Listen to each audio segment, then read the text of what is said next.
Hey, welcome to Growth Rising. My name is Bird, and today we're going to be talking about the four major angles within your birth chart, which are the ascendant, the descendant, the midheaven, and the IC. And we're going to start off with the ascendant because, well, it's the first house. And with the ascendant is also known as the rising sign. And some people wouldn't say that this right here is more of your persona because this is kind of like when people first meet you, this is what they meet. That's why some people may seem more like their rising sign than their sun sign. Because let's say your rising sign is Capricorn and your sun sign is Libra. Some people may think that you act more like a Capricorn than a Libra. And in all honesty, we have all of the signs within our birth chart. So in different areas of your life, you'll act like different signs. But back to the ascendant. Okay. This right here is this right here is people's first impression of you. And whatever whatever sign, whatever planet rules that ascendant sign, that's your ruling planet. So sticking with Capricorn, if your rising sign is Capricorn, your ruling planet will be Saturn. And also the ascendant also could deal with like your birth and childhood, like sticking with Capricorn. If you are a Capricorn rising, and when you were a child, there could have been parts of your life where you just seem more reserved and serious, more serious than most people your age, or like you just seem like you're more mature to yourself. You may not be as much like that when you are an adult, but that still could be like a coping mechanism for you whenever you don't feel right or comfortable in certain situations. You may go back into that shell because that's what you're comfortable with, that's what you're used to, and it's probably played out a lot more in your childhood than into your adult life. And also the rising sign is, of course, the first house. Well, it's the first house for anybody who didn't know. It's actually the start of your birth chart. And it's also whatever sign that was on that eastern horizon at the time that you were born. That's why knowing the time of your birth is also very important because, knowing the day you will be able to know, like the sun and a couple of other planets. But as far as the rising sign, you really won't know because those signs change every couple of hours. So you have the chance to be all of the signs, you have the chance to have your rising sign be any of the signs within one day. Next, we're going to go to the descendant. And the descendant is the exact opposite side of the ascendant. So it's the seventh house. And this right here is more of like what you are attracted to or what type of people you attract in your life. Is also whatever sign was on that western horizon. So it kind of mirrors the um, ascendant and descendant. And so don't think that just because, like, let's say if your seventh house is Gemini, you just have to date Geminis. That does not necessarily mean that's not what that means. It just basically means you might you could attract Geminis into your life, but you could also attract people who are very intellectual, people who like to talk a lot. But it's just basically those types of people. It doesn't necessarily mean that that's their sun sign or their rising sign. And also, the seventh house or the descendant could also be the parts of yourself that you kind of hold back a little bit. Excuse me. It's like the parts of yourself that you kind of disown and like kind of push away because it could be something that irritates you. Like let's say, okay, we're just gonna stick with Capricorn ascendant. So your descendant will be Cancer, and Cancers are nurturing, they're loving, they're emotional, and those might be types of things that kind of aggravates you a little bit, or you might just not understand it, or you're just not as comfortable around it. Well, you could be with somebody who brings this out of you, and once you actually accept and you know open yourself to that part of yourself, you could actually start to feel more freedom and clarity and feel more like yourself if that makes sense. Because I don't want to sound weird, but I know how sometimes you feel like you can be more of who you are instead of putting on this little front for everyone else. And I do know that's a real thing. And another thing with the seventh house, it could also deal with like mirror work. You know, like whenever you have a partner, I don't know why I did that because mirror work is a real thing. But when you have a partner in your life, they could actually bring out this nurturing and emotional side of yourself. Because, like, let's say you always felt like you could never cry.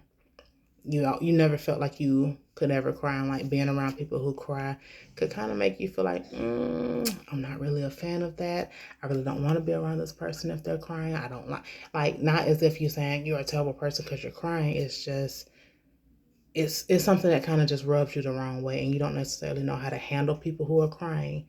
But you meet this partner who basically lets you know that it's okay to cry around them. It's okay to be emotional. It's okay to show your emotions. It's okay to get excited. It's okay to be happy. Like, you don't have to always be so reserved and try to hide your emotions. It's okay to actually let them out.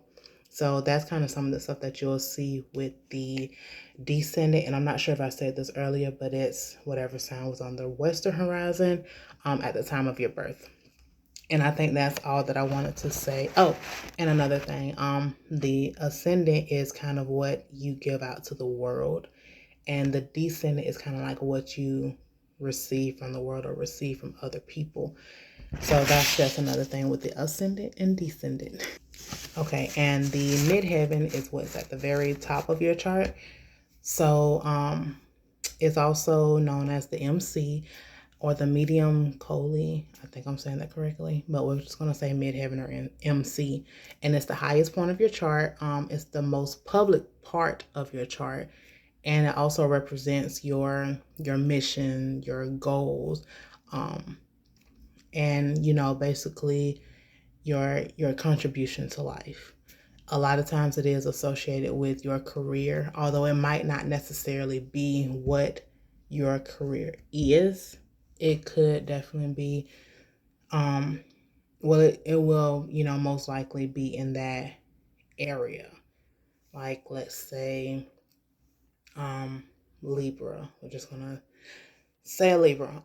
You would think about them being someone like Judge Judy, which I don't know if her rising sign is. I'm sorry, I don't know if her midheaven is Libra or not. I'm just saying this for example because people would see Libra, dealing with the justice system. So let's say you might not necessarily be a judge, but you are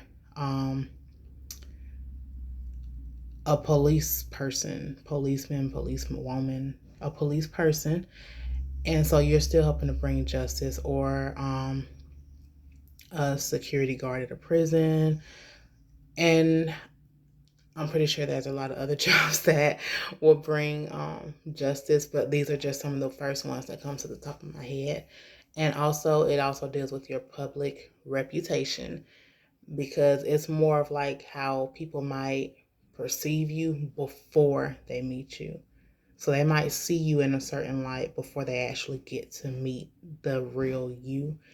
And it's just kind of how that is with the midheaven. They'll just see that certain part of you. Because I don't know about y'all, but I know I've had several people tell me, oh, I really didn't know that you were this way. I thought you were that way. Which I'm like, okay.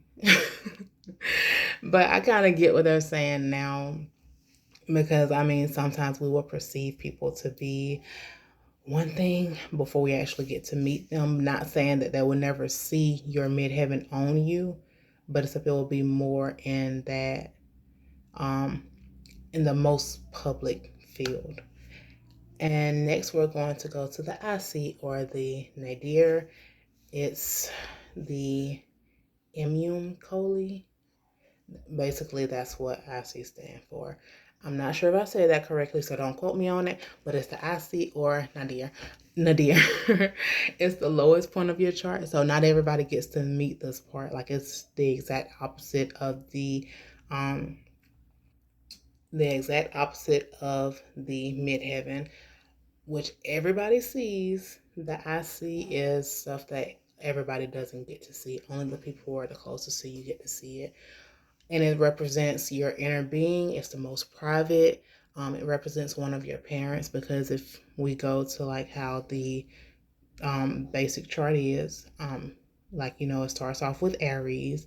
Your IC would be Cancer. So usually people say, oh, it's associated with the mother, because, traditionally mothers are more nurturing and caring, and, they tend more to the home. Not always now, but that's just more still associated with the mother than the father. So that's why it's just one of your parents. And also it represents your childhood home, or a place that you might want to live whenever you grow up and you bring your family into a home. If it was in the city, you might want to live in the city. If it was in the country, you want to live in the country. Suburbs, basically a reflection of how you were growing up. And so this is another thing why it's not as open to the world. Because think about it, you're not going to let everybody into your house. Well, I don't know about you, but I don't invite everybody to my house. Anybody can see the midheaven, but everybody cannot see the IC. That's more of, the center of yourself that everybody doesn't get to. And whenever they get to it, they had to really earn that part of you. But yeah, that was all 4 of the major angles in your birth chart. And I hope that you enjoyed it, and you all have a nice day.